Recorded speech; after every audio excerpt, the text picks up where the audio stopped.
Listas las preguntas para el rato y muchas gracias por venir. Bueno, muchísimas gracias. Gracias, Ivonne. Gracias a la revista de la Universidad de México, gracias al festival, a la LEF. Un poco lo que primero que queríamos hacer para actualizar el tema del documental es comentar cuáles son las últimas acciones de El Ejido del Bajío. Bueno, principalmente el año pasado hicieron una comisión con la que visitaron Londres, donde cotiza esta minera Fresnillo, ¿no? Ellos cotizan en la Bolsa de Valores de Londres, por lo tanto cada año tienen que hacer una reunión de accionistas anual y lograron a través de unas organizaciones pues entrar a esta junta de accionistas y por primera vez los ejidatarios pudieron verle la cara a un Bailleres. No fue a Alberto Bailleres porque él falleció en febrero, si no me equivoco, del año pasado, y estaba ahí Alejandro, que es el hijo de Alberto y que es el actual director de todo el conglomerado de empresas de la familia, Grupo Val. Entonces le dijeron pues muchas de las cosas que aprovecharon como los turnos y le actualizaron o le dijeron todas las violaciones a derechos humanos, por ponerlo de una forma suave, ¿no? que han pasado. Ellos negaron como toda la información. Se logró por ahí que el periódico The Guardian hiciera una cobertura de la presencia de los ejidatarios en la reunión de accionistas, que fue muy importante. Y este año están de regreso. De hecho, justo hay una comisión del Ejido del Bajío en este momento en Londres y se están reuniendo con varias personas también del Parlamento. Por ahí pudieron reunirse con Jeremy Corbyn y están tratando de explorar opciones para que también a través de la Bolsa de Valores pues se pueda traer pues que se cumpla la justicia, ¿no? Que se cumpla con estos juicios que tiene el ejido a su favor. A grandes rasgos esas son las cosas que han estado sucediendo. Bueno, también ellos siguen ahí habitando el Ejido del Bajío con las dificultades más o menos que se describen al final del documental. También han seguido teniendo amenazas de muerte. Sobre todo el líder ejidal, Jesús Tomás, su camioneta fue detenida por personas armadas. Él afortunadamente no viajaba en esa camioneta y cuando estas personas los detienen y ven quiénes son, alguien grita, él no es, y se van estas personas armadas y traía la camioneta a otra persona que llevaba víveres a la comunidad. Y bueno, también ha sido para él pues otra nueva alarma o amenaza, ¿no? De muerte. Creo que son algunas de las actualizaciones de las cosas que han venido pasando. Y algo importante, y quizás por ahí podamos también empezar, Beto, a hablar, es que cuando yo fui en 2018 por primera vez a Sonora y cuando me interesé por esta historia, no había o normalmente como que no hay mucha acción social, no hay muchas asociaciones civiles. Era difícil encontrar aliados que hablaran incluso mal de las empresas de la industria minera en el estado. Sabemos que es el estado que se beneficia quizás en mayor medida o con mayor presencia de mineras en el país. También la misma Universidad de Sonora tiene muchos académicas que colaboran con estas empresas. Entonces para ellos es siempre, supongo que difícil articular algo así, y algo que a mí me da mucha esperanza, y estuvimos por ahí también el año pasado, es que los ejidatarios del Bajío empezaron a impulsar una red que se llama Frente Sonora, y la idea es tener movimientos sociales del estado, entre ellos las Madres Buscadoras de Sonora, las personas afectadas por el derrame tóxico en el río Sonora. Bueno, otras luchas se están uniendo, el pueblo yaqui, la tribu yaqui, y nosotros fuimos a ese encuentro el año pasado, que me parece que es algo muy importante, y este año van a hacer una reunión como a puertas cerradas, solo para ellos, para ponerse de acuerdo. El año pasado fue a puertas abiertas, nosotros estuvimos por ahí, y también, bueno, no sé si quieres comentar algo de ese encuentro. Bueno, me parece que sí nos estamos enfrentando también a unos contextos distintos, en donde justamente no hay presencia de organizaciones críticas que estén haciendo investigación, que estén haciendo lo posible por articular diferentes procesos. O sea, Sonora es un estado muy grande, pero la parte más poblada sí tiene una conexión carretera y hay momentos en donde creo que se podría hacer más para articular pues, organizaciones y experiencias de lucha en defensa del territorio, del medio ambiente, y qué bueno que el Frente Sonora surge. para articular esto. Me llama la atención lo que dice sobre Sonora es el estado que más se beneficia de la minería. Digo, solo para contradecirte un poco, porque por favor. pues yo creo que en realidad la minería pareciera ser un negocio muy benéfico, con una riqueza enorme, pero realmente no constituye un porcentaje importante del presupuesto nacional anualmente, ¿no? Quienes se benefician son los dueños de las empresas mineras y los inversores extranjeros, pero realmente a las comunidades en donde se instala una mina, si acaso lo que les toca de beneficio, pues es que les pavimenten una calle, les pinten unos letreros y luego los balacen y los maten, porque se oponen a que su pueblo, que antes tenía ríos, tiene agua limpia, no tenía contaminación, ahora resulta ser pues totalmente lo contrario, ¿no? Entonces el beneficio yo lo pondré en cuestión, no sé qué pienses, como para entrar en materia.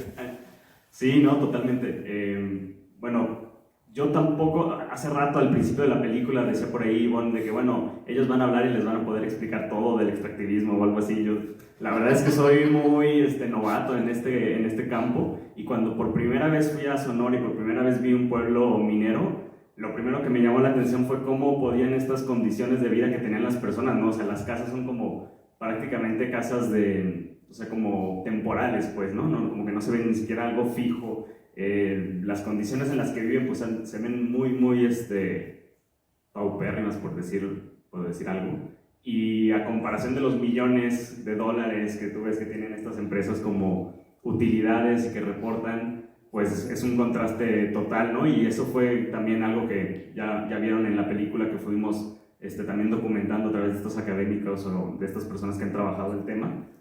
Es un tema muy, bueno, salta mucho a la vista, ¿no? Cuando estás ahí en el territorio. Y creo que otra de las cosas que queríamos hacer con la película, y que Beto además conoce mucho más de otros casos de mineras y de los modelos extractivos que utilizan incluso para dividir a las comunidades, etcétera.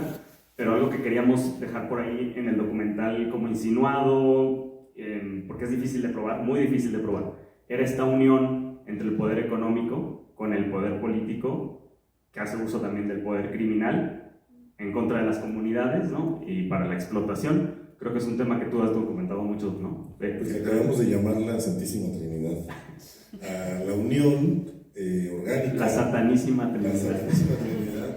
No, pues, es decir, hay un modelo específico en el que operan estas empresas para consolidar su presencia en las comunidades, pero ese modelo se adapta dependiendo de cada contexto.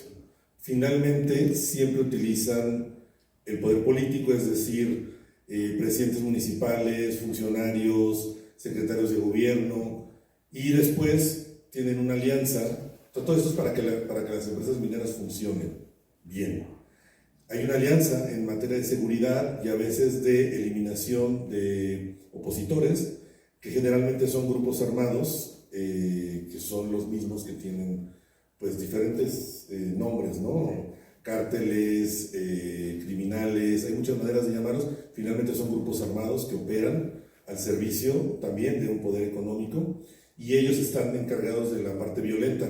Y finalmente está también toda esta cuestión de ya el poder de la mina en sí, que significaría como el extractivismo.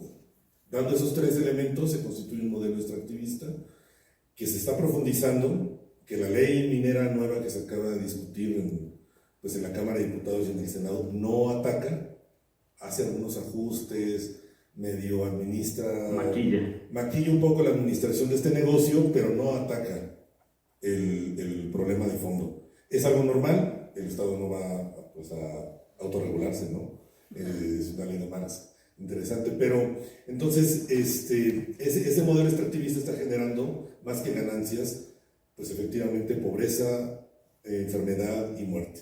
Y eso lo vemos en otros casos que, bueno, yo llegué al comentando un poco la relación que tenemos de trabajo, pues yo me metí a una de las minas que aparecen aquí en el documental, la minera de Herradura, la verdad, por casualidad, porque un amigo quería hacer un reportaje sobre la policía minera, que era este intento de tener un cuerpo de seguridad específico. Pues ni tan intento, ahí está, ¿no? Ahí está, la estrenaron en la herradura. Sí, le están dando la herradura, pero ya no ha seguido.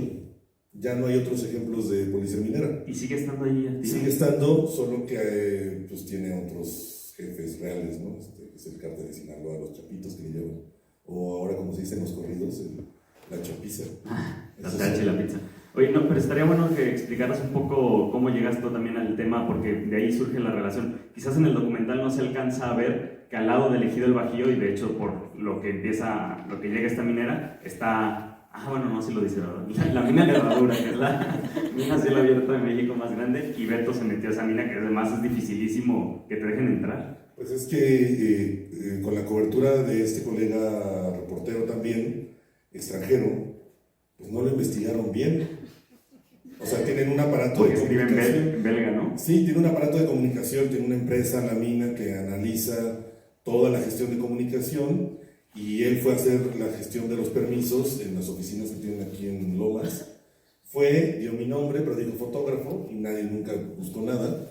Y ya cuando estábamos adentro, no solamente llegamos, fuimos un grupo de periodistas, y ahí empezamos a hacer las preguntas. Y la verdad es que es muy aberrante las cosas que dicen, como, bueno, además de todo este cinismo de que la minería es sustentable, de que tienen todas las normas, de que es un negocio, ¿cómo dijeron?, ecológicamente sustentable, que no hay problema con el cianuro, o sea que no hay problemas, al ser humano no le va a pasar nada. No sé si no le pasa nada. Hicieron ese tipo de cosas, ¿no? Como hablar, y nos hicieron un recorrido por la mina, y ahí es donde realmente se ve el desastre que no pueden ocultar, ¿no? Porque yo nunca había visto un cerro como al revés, totalmente hueco, es de un tamaño, no sé, enfermizo. Sí, es bestial, ¿no? Pues se ven los tractores de, ¿cuántas? 500 toneladas cargan. Bueno, esos megotractores que si estás parado te quedan mucho más alta una llanta, y se ven como hormiguitas ahí en estos tajos. Pero a mí también me parece, Beto, y quisiera escuchar tu opinión, y bueno, luego también la suya, me parece como que es muy adecuado hablar de extractivismo, y me parece que es así muy acertado también que lo hagan en la revista de la universidad, porque permite no solo el extractivismo, y como lo que venimos comentando y los textos que he tenido oportunidad de ir leyendo, abordar una multiplicidad de temas, ¿no? Por ejemplo, el texto a mí me parece maravilloso de Dawn-Marie Paley en la actual edición, porque te invita a repensar el crimen organizado y la urgencia no solo de repensarlo, sino de actuar conforme a nuevas estrategias, que habla justo de esto, ¿no? De la satánica trinidad del poder económico, poder político y poder económico, político y criminal, unidos, ¿no? Y también en el texto abordas el caso de las minas allá en Oaxaca. Y en Carrizalillo, en Guerrero. En Carrizalillo, Guerrero. Y un poquito hablas de lo de Michoacán. No, de Michoacán no. Dawn-Marie es la que habla del caso de Michoacán en Aquila. O sea, ahí es mostrar un poco de cómo se está gestando este otro modelo. Okay. Aquí es un ejemplo distinto a lo que ocurre en Oaxaca, en otros estados o en Michoacán. Funciona muy bien este modelo. O sea, es muy, pues sí, está muy redituable. Es muy redituable, está muy bien engrasado. Y a mí sí me gustaría como un poco problematizar esto, ¿no? ¿Qué tanto tenemos la disposición para cuestionar este modelo extractivista y poner en duda la viabilidad de las minas como negocio, como actividad económica? Sí, yo sé que muchas es complicado, ¿no? Porque van a ser para los teléfonos, para la tecnología, para las joyas, dice un empresario. Pero incluso las propias empresas mineras, o por lo menos el grupo Penmont, dijo que la mayoría de su oro se vuelve lingotes y se van a las bóvedas de los bancos. Entonces es totalmente ilógico destruir un cerro, o una montaña, o una comunidad, matar gente para sacar oro y luego volverlo a meter a una bóveda.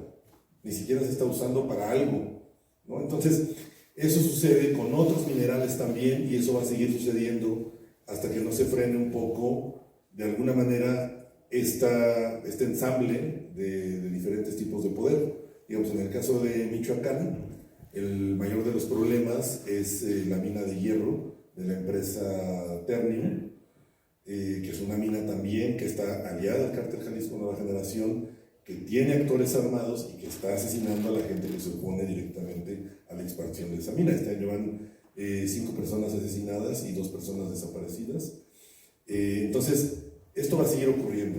En Oaxaca hay un temor de que en la zona del sur de la capital oaxaqueña, en el valle de Ocotlán y de Tlacolula, todas estas empresas de, ¿cómo se llama este grupo de Cuscatlán? Ya tienen todo concesionado. Entonces, donde no hay mina, hay campos de maguey espadín, que van a empezar a trabajar en un nivel de agroindustria brutal, y es extracción de oro y mezcal, pero mezcal ya industrializado. Eso es el destino que tenemos en este momento. ¿Son canadienses? Son canadienses.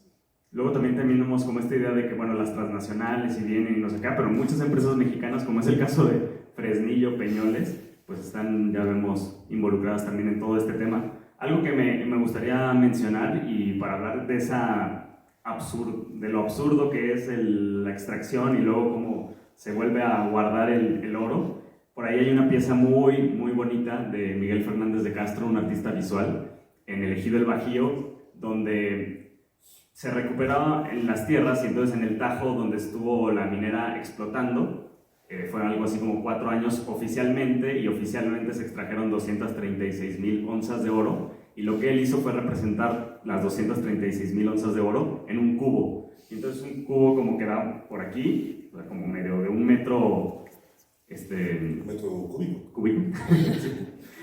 Y está en medio del Tajo, y es impresionante verlo porque es como absurdo que destruyeron. Todavía había un cerro obviamente arriba de ese hoyo, ¿no? donde empiezan a dinamitar, son cerros. Queda una mínima parte, ¿no? Y creo que esto es importante, o sea, ese cubo.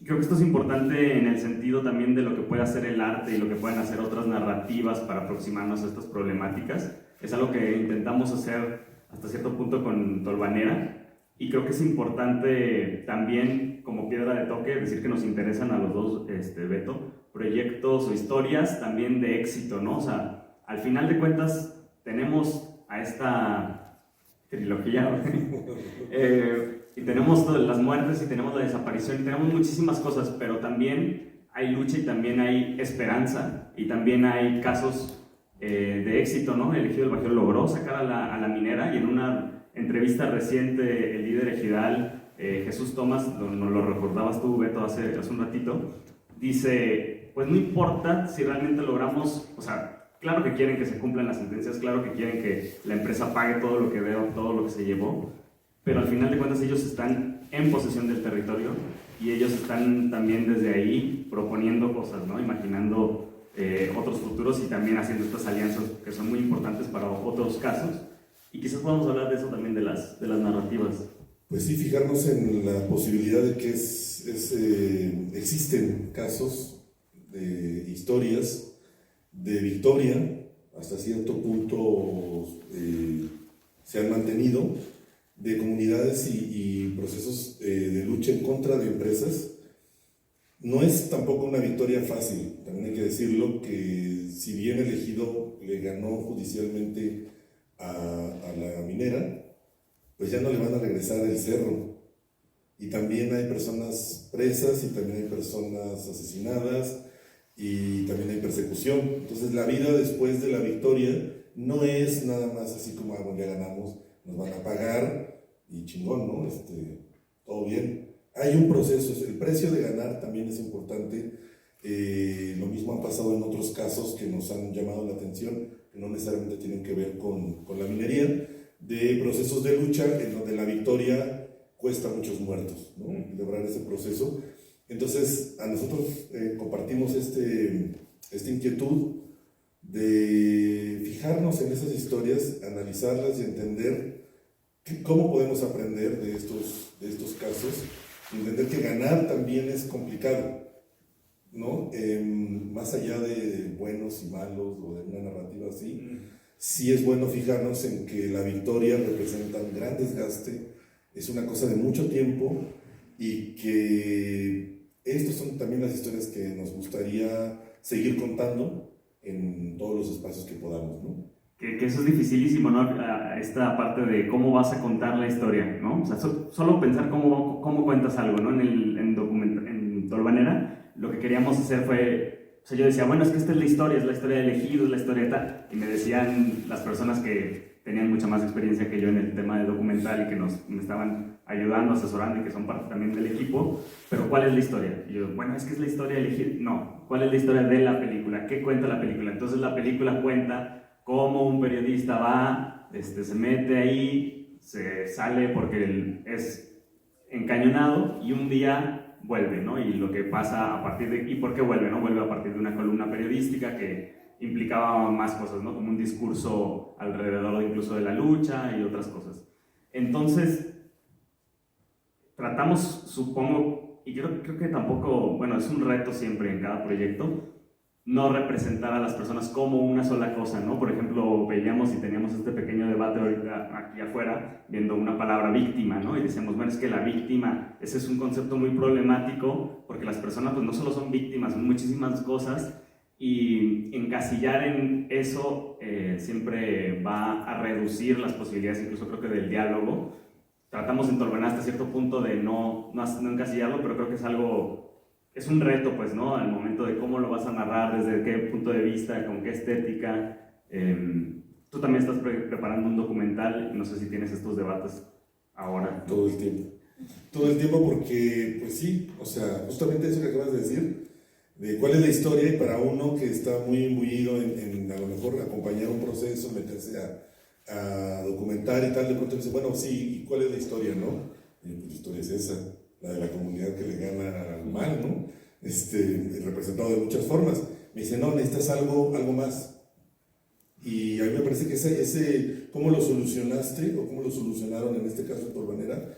Yo no lo voy a hacer en el caso de Xayacalán, que es el documental que está, esperemos, por filmarse este año, pero Xayacalán es el nombre de una comunidad que se creó en un territorio recuperado a los caballeros templarios y se les ganó. Entonces, ese tipo de trabajo pues requiere personajes, ¿no? O sea, como que lo que estamos haciendo en ese proceso es platicar con personas que nos parecen clave y centrales en el proceso de lucha de la comunidad, en este caso en Michoacán, para de ahí conectar con la gente. Entonces lo que queremos es cómo estas personas, hablando de su historia, pueden atraer muchos sentidos a un público que esté en cualquier parte del mundo. Es decir, apelamos a una sensibilidad distinta y no solamente a la información periodística, por ejemplo, ¿no? Entonces creo que sí también es parte de este trabajo de cómo vamos a contar una historia que puede ser un reportaje, pero también puede ser, en este caso de Xayacalán, para nosotros es una historia de amor, es el amor a las tierras y es el amor a la naturaleza lo que genera que la comunidad haya básicamente soportado una guerra y les haya ganado a los templarios, a pesar de 35 personas asesinadas, ¿no? Y 6 personas desaparecidas. Eso no se puede explicar de otra manera. ¿Cómo transmitimos ese amor a cualquier persona? Tenemos que encontrar el mecanismo, ¿no? Y en este caso, pues, una historia personal, ¿no? Tú eres el periodista. No, creo que será otro. Definitivamente era otro. Hace 2 años que lo grabamos. Pero apropiarse también para las comunidades de estos materiales creo que es un punto súper importante, ¿no? Y trabajar con las comunidades para documentarlo. A nosotros hasta cierto punto fue un poco complicado porque estando en Guadalajara y para ir a Sonora pues, fue como una experiencia realmente breve. O sea, el documental lo grabamos en 2 meses durante 2021. Yo había ido en 2018 ya antes a la comunidad y conocí a algunos de los líderes, pero creo que al final, o sea, era una herramienta también el documental para dar a conocer la lucha, para que más gente se enterara, para que ellos, bueno, al final se lo han ido apropiando y les ha sido muy útil. De repente, bueno, estaría bueno que escucharan lo que ellos también piensan de cómo han utilizado el documental. pero era una herramienta de que necesitábamos con urgencia. Y creo que ahí una cosa que se aprende y que nos hizo falta fue pasar más tiempo con la comunidad y acercarnos, por ejemplo, a las mujeres, ¿no? O sea, las mujeres son importantísimas en la lucha del Ejido del Bajío, que no se ven, no están en el documental, y después, ya hablando con algunas de ellas, que bueno, por ejemplo, que bastante bueno que una de ellas, Maggie, está allá con la comisión en Londres, pues ellas fueron las que se dieron primero cuenta y empezaron a escuchar a los trabajadores de la mina cuando todavía no sabían ni siquiera que se estaban metiendo a sus tierras, y fue a través de la tienda y cuando estaban tomando la coca, los trabajadores y ella, que empezaban a sacarles plática, que empezaron a darse cuenta que esta minera estaba pasando a las tierras del ejido, hasta que un día pues ya los mandan a los hombres y le dicen, oye, o sea, casi lo obliga al esposo, ¿no? A Erasmo a ir a encontrar, bueno, a revisar si se están metiendo a sus tierras, y ya se dan cuenta que sí, ¿no? Pero bueno, como sobre este tema, sobre la apropiación y sobre el papel que tienen las comunidades sobre estos artículos o documentales, no sé si quieres comentar. Pues se necesita tiempo de estancia, de convivencia, de aprendizaje, de mucha escucha, de mucha observación, de ser muy sensible, y eso también implica pues riesgos, pero no hay de otra. O sea, no hay modo de hacer este trabajo si no es arriesgando lo que tienes, la seguridad. Y está bien, o sea, digo, no está bien, está bien, pero esa es una cosa que también sabemos. Pasar tiempo en una comunidad que está enfrentándose a una empresa, a un grupo criminal, a lo que sea, pues no va a ser una historia tranquila, no es, pasan cosas y uno tiene que estar consciente de que eso sucede y aceptarlo, y entonces aprender cómo protegerse, aprender cómo no generar más riesgos para la comunidad, para otros colegas de trabajo. Hay diferentes formas, pero creo que sí tenemos que ser claros que pues este es el tipo de trabajo al que se nos ha orillado, ¿no? De una manera un poco escabrosa en este país, pero es parte del trabajo que ya sabemos. Entonces sí hay que transitar, pero una vez que se está, yo creo que con mi experiencia, por ejemplo en este caso del documental de Michoacán, pues después de 15 años de trabajar en esa comunidad, yo es donde me siento más seguro en todo México. No encuentro otro lugar en donde me sienta más seguro. ¿Ni aquí en la UNAM? No, bueno, esto es como Suiza.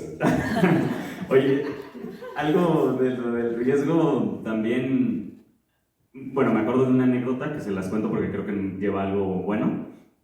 Durante el rodaje acompañamos también a las mamás buscadoras de Sonora en una búsqueda. Se suponía que iban a estar acompañándonos Policía Municipal y Fuerza y Guardia Nacional, que habían sido convocados y ahí había acuerdos y todo. Hasta nos hicieron meternos al mecanismo de protección, ¿no? Sí, para que nos pudieran dar esas facilidades, ¿no? De que nos acompañaran. Bueno, el caso es que nunca se presentaron estas fuerzas del Estado y las mamás dicen, no, pues vámonos. Y obviamente nosotros dijimos, pues sí, vámonos, las acompañamos. Y hubo un punto en el que había unas camionetas, halcones, etcétera, como un momento de riesgo. Obviamente no es comparado el riesgo que tuvimos nosotros en ese caso con el que tienen ellas, ¿no? Y con el que todas las personas defensoras y defensores enfrentan realmente, ¿no? Que son quienes están ahí todo el tiempo. A veces nosotros entramos y salimos, y eso pues reduce muchísimo la posibilidad de riesgo. Pero traía aquí este dato que me parece desgarrador y que creo que también ilustra mucho la situación que viven estas defensoras y defensores, que solo el año pasado murieron 24 personas defensoras y defensores del territorio y se sufrieron 582 agresiones. Tú ya nos decías de 5 personas que han muerto solo este año en una sola comunidad, ¿no? Hay 7 personas afectadas, 5 asesinadas y 2 personas desaparecidas. En el caso de la minera Ternium, o sea, el común denominador de estos casos es que todas estas personas participaron de alguna manera en la defensa de su territorio y en la oposición a la minera. Y fueron asesinados por un grupo criminal y no hay, digamos, el ejército, la Guardia Nacional. Tienen cuarteles en esta región, se pasean, no hacen nada, tienen torneos de fútbol a veces y ya. Pero nunca han patrullado, no se enfrentan a los grupos criminales. Y entonces la gente que sí lo está haciendo es la que tiene una experiencia de guerra que no sé si las quiero ni contar de lo feo que es, Y la semana antepasada que estaba ahí en Aquila, en el municipio de Aquila, hablando con uno de los comandantes que está ahí organizando esto de la defensa pues, del territorio, ya dice que todos los días casi les están aventando explosivo, C4 se llama explosivo plástico, lo están aventando con drones de fumigación. Entonces vuelan 4 drones, avientan este explosivo y ya es contra la población, ya no es solamente en ciertos puntos alejados, está habiendo ataques, todos los días hay balaceras y el ejército está ahí, o sea, es que no lo estamos imaginando. Yo vi el cuartel de la Guardia Nacional, los 4 bases de la Marina, el megacuartel que tienen cerca del ejército, nada. Es la gente la que se está teniendo que armar para pelear. Y es una guerra. La gente con la que platiqué estaban heridos de varios combates de la semana en la que fui. Entonces, ese tipo de cosas ya se salen, pues, ¿no? de la norma. Tenemos que entender también esa situación para frenarla. Justo los ejidatarios en un video, yo fui a Hermosillo a presentar también otra vez el documental y los ejidatarios mandaron un video y le pedían a los alumnos o levantaban la voz sobre un tema que les preocupa, que es la presencia de drones también. O sea, la herradura pues sigue operando, es esa mina tan importante para esta empresa y mandan drones normalmente, ¿no? También a las tierras del ejido, entonces ellos están preocupados también. No han tenido los ataques, pero están preocupados obviamente de que los estén vigilando todo el tiempo. Entonces sería bien. Oye, ¿qué sucedió con Rafael Pavlovich o era Pavlovich? Pavlovich. Ay, sí. Es una muy buena pregunta. Sí. El sobrino de la exgobernadora, Rafael Pavlovich. Tío de la... ¿Que entra como ejidatario, como parte ejidatario? Sí, lo meten con una tranza ahí en el tribunal agrario. Por eso durante un tiempo está como ejidatario y es cuando más presión del crimen organizado recibe la comunidad, es cuando nosotros entramos y que nos encañonaron, él estaba ahí como muy activo. Hay un momento en el que se da marcha atrás a la incorporación de este señor como ejidatario, entonces ya se reconoce que no es ejidatario, y con el cambio de gobierno ha desaparecido la figura como tal de Rafael. A mí me ha faltado preguntar incluso a los ejidatarios si saben algo de él, porque sabíamos que tenía otros casos en los que estaba involucrado ese señor, también de despojo, pero no sé exactamente qué ha sido de él. Bueno, sabemos que su sobrina está en Barcelona, ¿no? Cónsul, ¿cuál es el título ahí que tiene? Sí, dieron algún puesto diplomático, pero no, Rafael Pavlovich era socio de su tocayo Rafael Caro Quintero. En unos negocios. Pues hacían, dice, o sea, se supone lo que... unos negocios estos negocios que hay ahí en Caborca y en Puerto Peñasco, ¿cómo se llama esta verdura que producen ahí? Espárragos. Espárragos. Eran las tierras de Pavlovich. Y Caro Quintero, desde la cárcel, estaba haciendo negocios y luego ya cuando salió, fue allá, se fue a refugiar. La entrevista que hay en televisión, o sea, que está digital, recién salió de la cárcel, es allá. Que a él no lo han detenido, ¿verdad? Ya lo detuvieron otra vez. Ah, está en la cárcel. Y al sobrino, a Rodrigo también, Páez Quintero, lo acaban de detener hace como 3 semanas o 2 semanas en Guadalajara, de hecho, en Zapopan. Y él se supone que era el que controlaba Rodrigo, el cártel de Caborca, así le dicen, que es como de los Caro Quintero, que opera ahí en esa zona. O sea, Caborca está pegadito al Ejido del Bajío. El Ejido del Bajío está entre Caborca y Puerto Peñasco. Muy bonita zona. Pues Puerto Peñasco sí es bonito, pero lamentablemente también es uno de los municipios donde más fosas han encontrado en todo el estado de Sonora. Pero no sé si alguien quiere hacer algún comentario o pregunta. Si les gustó el documental, ¿no? Si les gustó lo pueden compartir, está en YouTube y la idea es que llegue más gente. ¿Ninguna duda ni nada? ¿Tú quieres? Déjame te paso el micrófono.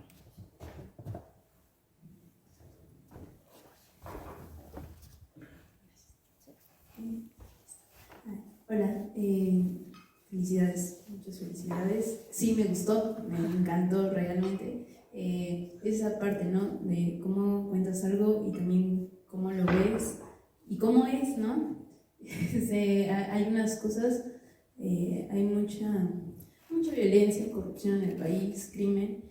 Incluso es triste y da risa, ¿no? Hasta cierto, o sea, da risa de lo ridículo que es o de lo inhumano que puede llegar a ser, ¿no? Por ejemplo, cuando mencionaban que le dieron la medalla a este señor dueño, ¿no? de la minera, entonces, y que mucha gente a lo mejor es algo que ve en el periódico y dice, seguramente debe ser bien buena gente, humanitario, ¿no? Entonces, trabajos como la verdad es que te ponen en la realidad del país, que mucha gente piensa que acercarse a un periódico o a una noticia es realmente lo que pasa, ¿no? Cuando no siempre casi no es así. Entonces, me gustó mucho fotográficamente, de sonido, la verdad sentía sí como esta cuestión en territorio, como en el lugar, desde la fotografía, los sonidos, las personas, y lo que me gusta mucho de los documentales es estos discursos que se pueden mostrar, que no necesariamente a veces que no son manipulados, sino que es, por ejemplo, ¿qué opina una ingeniera geóloga, ¿no? ¿Qué opina alguien que se dedica a ambiental, ¿no? ¿Qué opinan los activistas? Porque todos, a pesar de estar en ejes distintos, están en torno a algo común. Entonces, eso me gustó bastante, que pues da para discusión, ¿no? Dentro de la misma temática. Y la verdad, no sé, estoy muy agradecida. Hay documentales que me ha tocado ver, bueno, de historias en México, que muchas de ellas siguen sin ganar, ¿no? Siguen sin ganar, ni siquiera en tribunal. Entonces, la verdad, yo estaba así como, ay no, ahorita me van a decir que ya nunca pasó nada, ¿no? Y han pasado, o sea, fue una lucha constante, con victorias a lo largo del tiempo, que también tienen un costo hasta ahora, pero finalmente victorias, ¿no? Y que afortunadamente no se callaron como para siempre. Entonces, pues gracias, eso sería todo. Me gustaría hacer un comentario de lo que acabas de decir. Bueno, muchas gracias por felicitar. Pero es muy interesante que de parte de estas empresas o de estos empresarios y de mucha gente que defiende una postura distinta, ¿no? Como el extractivismo, como las vinculaciones con organizaciones criminales, sí sienten coraje cuando pierden. Lo platicábamos hace rato, ¿no? De muchos ejemplos donde las comunidades hay mucho orgullo y más bien se ven afectados en su orgullo cuando se les tiene que reconocer que perdieron, ¿no? Entonces creo que a eso responde un poco, a veces las cosas son como muy humanas, ¿no? No es una cuestión jurídica, es meramente que a la empresa le cuesta trabajo reconocer que perdió y que ahora tiene una obligación judicial para regresar el dinero que extrajo, o el oro, o el equivalente en dinero, y se lo tiene que regresar a la gente, que consideran que son gente de segunda categoría. Entonces, retrasan, no se les ve la cara, tienen una actitud muy pedante, y ese tipo de cosas, ¿no? que suelen suceder cuando hay victorias. Entonces, se podría hacer un documental tal vez sobre el orgullo afectado, herido de empresarios, políticos, criminales, porque luego también ellos se creen la historia. Una anécdota de la herradura es que nosotros nos quedamos a dormir en unos containers que están en las instalaciones de la mina, y a mí me llamaba la atención la cantidad de fotos que había de bailleres puestas, unos cuadritos, para además los containers no crean que son así nada más unos catres, no, era como una casa californiana con unas cobijas de estampado de vaca, refris, barra, sala. Te regalaron tus botas. Me regalaron botas, chaleco, casco, todo, y siempre había una foto de Bayeres puesta en lugares estratégicos para verla, Me sorprendía que en el baño no, pero había tina, por ejemplo, en los baños. Y todo esto yo decía, esta gente sí se está creyendo el modelo con el que está operando, ¿no? A ponerle ahora sí que la foto del líder. ¿Te podrías hacer algo sobre eso documental? Alguien quiera retomar la idea, sobre el orgullo herido de los empresarios y los criminales. Sería chingón. Sí, por favor, hay que hacerlo. Bueno, ya les recomendé el texto de Dawn-Marie Bailey, pero se los voy a recomendar más, leyéndoles un pedacito porque justo me acordé de algo. Muchas gracias por el comentario que decías. Sobre estos personajes que muchas veces no sabemos bien quiénes son, vemos algunas cosas en prensa o por ahí y nos hacemos una idea de, el banquero, el empresario, sí, de los más ricos del mundo. Y por ejemplo dice Dawn-Marie en su texto, en muchos libros de historia, los que secuestraron, desaparecieron, controlaron, traficaron y dominaron a otros seres humanos no quedaron registrados como criminales, sino como banqueros, políticos, brokers, hombres de negocio y hasta próceres de la patria. Entonces, recomendado otra vez. El prócer de actual, ¿no? ¿De quién era la columna? ¿Perdón? ¿De quién era la columna? Tan, tan, tan, tan. ¿De quién creen? No sé qué sabe. De Héctor de Mauleón. Es la columna. De hecho, cuando publica la columna le escribe el Jesús Tomás, le escribió un correo que luego me reenvió diciéndole como, oye, esto no es así, aquí está la muestra de tal, o sea, le escribió un correo como debatiéndole todos los puntos y él nunca contestó y luego obviamente lo invitamos al documental, tampoco nos contestó.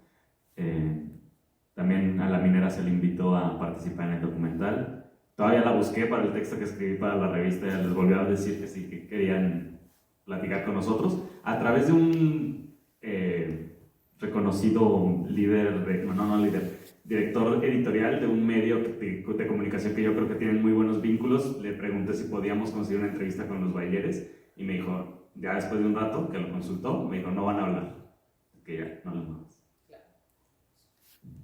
Bueno, lo intentamos. No, pero sí saben que estás haciendo cosas, ¿eh? Porque ellos no van a hablar, pero su empresa de comunicación sí. Entonces Sigma, que es la empresa que está aquí en Lomas, está muy pendiente de las cosas que se comparten en Twitter. ¿Alguien aquí es de Sigma? No había ningún problema, nada más que sí. O sea, porque sí. No, lo que pasa es que la gente de Sigma, la gente que nos acompañó todo el tiempo, era como un joven muy chistoso, ¿no?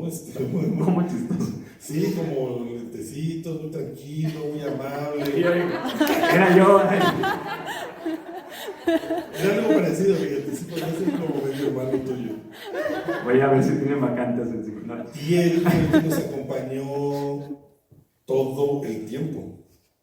O sea, estaba en los containers, estaba vigilando lo que grabábamos, vigilando lo que decíamos, no nos permitió entrevistar a los policías de este cuerpo de seguridad, se acercaba, entonces ya teníamos una estrategia de que alguien lo distraía y nosotros íbamos a platicar con la gente, porque él estaba todo el tiempo, nos invitó a comer terminando la estancia en la mina, quería pagar el hotel, el transporte. Yo dije, bueno, demasiado cordial, ¿no?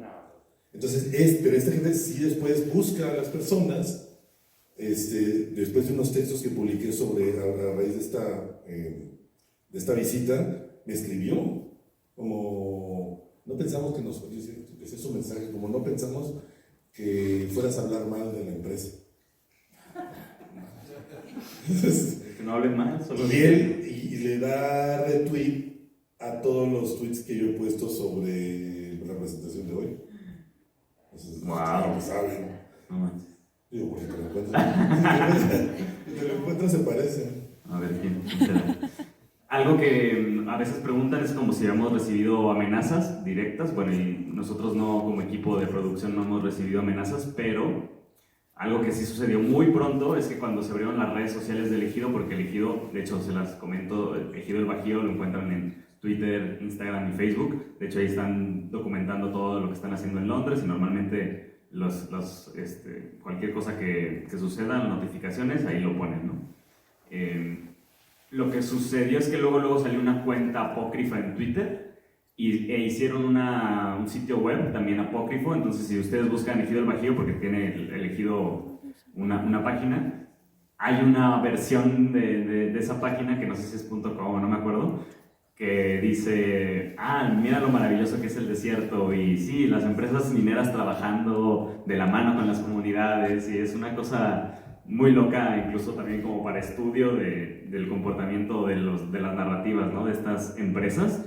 El sitio web sigue abierto, el Twitter creo que le dejaron de alimentar, pero por ahí existe. Están atrás de ti todos los... Originales. Sí. Ya viene atrás de ti. Están atrás de ti. De eso tampoco. Estas son algunas de las imágenes más recientes del Ejido, que se tomaron ahora hace como un mes.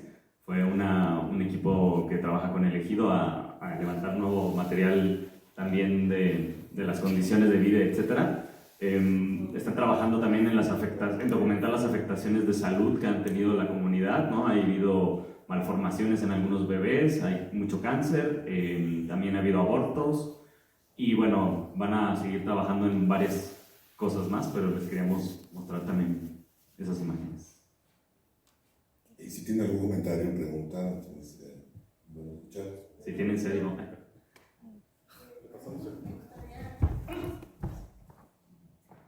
Pues felicitarlos por este trabajo que hacen y por la valentía también que representan. Además de lo bien hecho, el valor para hacerlo y enfrentarse a como ustedes decían, ¿no?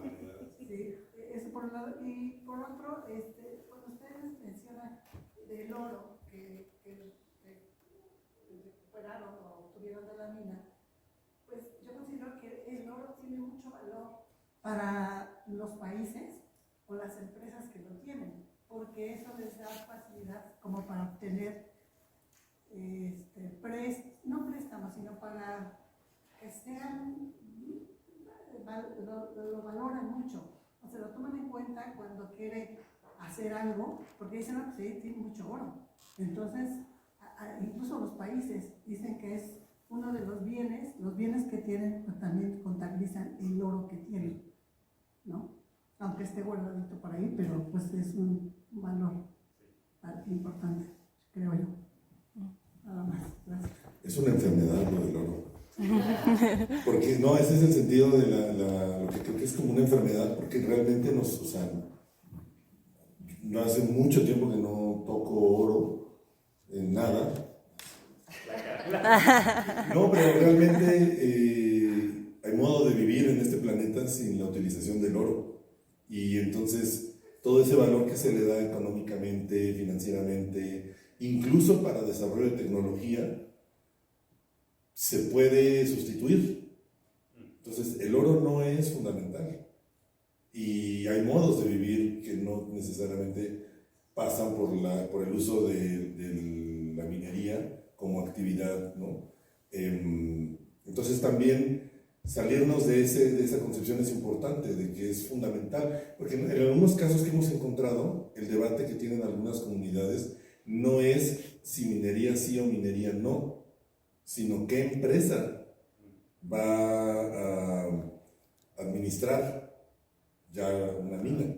Entonces hay empresas buenas, hay empresas malas, hay empresas mediocres, hay empresas un poco mejores, que cumplen los acuerdos, que no son violentas, ¿no? Pero creo que una de las problemáticas importantes que habría que tomar en cuenta es que sí es necesario poner en cuestión la actividad minera, el oro, los materiales, como hacia dónde, ¿no? ¿Cuál es el modelo de fondo a nivel país, a nivel sociedad, que se está defendiendo a través de esta actividad?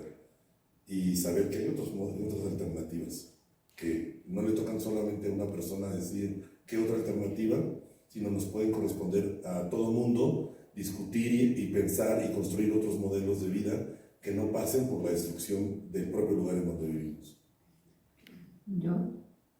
Sí, totalmente. Nada más, creo que también a nosotros como en el trabajo periodístico nos toca justo cuestionar las ideas que tenemos o las ideas que se nos han compartido de cómo son las cosas, ¿no? De si el oro nos hace más ricos como nación y nos conviene y es una ventaja competitiva. Bueno, es en serio, pues como que la chamba realmente es ir, ver, revisarlo, y si no es así o si no, o si hay claros oscuros como siempre los va a haber, pues desde ahí comunicar, ¿no? Y también tratar de ir cambiando esa idea o esa narrativa que tenemos si encontramos que de fondo pues es falsa, ¿no? Y creo que es parte de la chamba. Y algo que comentábamos hace rato con Beto es que la organización de la REMA, la Red Mexicana de Afectados por la Minería, tienen una postura muy clara sobre la minería. Dicen, nosotros solo queremos que tenga la ley minera un artículo y que diga la minería está prohibida en México, ¿no? Bueno, entonces ellos son completamente abolicionistas, y yo a mí me debatía un poco, decía, pero sí es posible totalmente, y Beto me invitaba más a imaginar, ¿no? Y decir, ¿por qué no? A ver, ¿cómo sería? Y entonces ese ejercicio también creo que es muy valioso desde, no sé, desde el arte, desde otras también expresiones, y nada, creo que se los quiero dejar ahí como provocación también. Sí, yo quería agradecerles a los dos y gracias también, Beto, por terminar un poquito con esa reflexión, que no solamente creo que es lo que él quería hablar de este lado positivo de, ¿no? Es como no solamente hablar de toda esta matanza y todo este poderío y esta necesidad de oro y tener más y más y más, ¿no? Sino, neta, cuestionarte, ¿necesitamos eso? O sea, ya lo tenías, o sea, oro era tu terreno y era tu plantío y era tu comida, que ahora ya no la tienes y no tienes agua, la contaminaste. Eso era oro para muchos, y ahora qué onda con lo que sacaste, ¿no? ¿De verdad vale la pena o no? Yo cerraría con esa, creo que es como una versión como muy interesante de ver este tema de extractivismo con el que nosotros abrimos la revista en mayo, justo para cuestionarnos qué vale y qué no, ¿no? O sea, va a estar, el gobierno tiene que regular, y a qué le apostamos nosotros los consumidores y qué consumimos y qué no, ¿no? Les agradezco muchísimo. Un aplauso, por favor, para Ángel.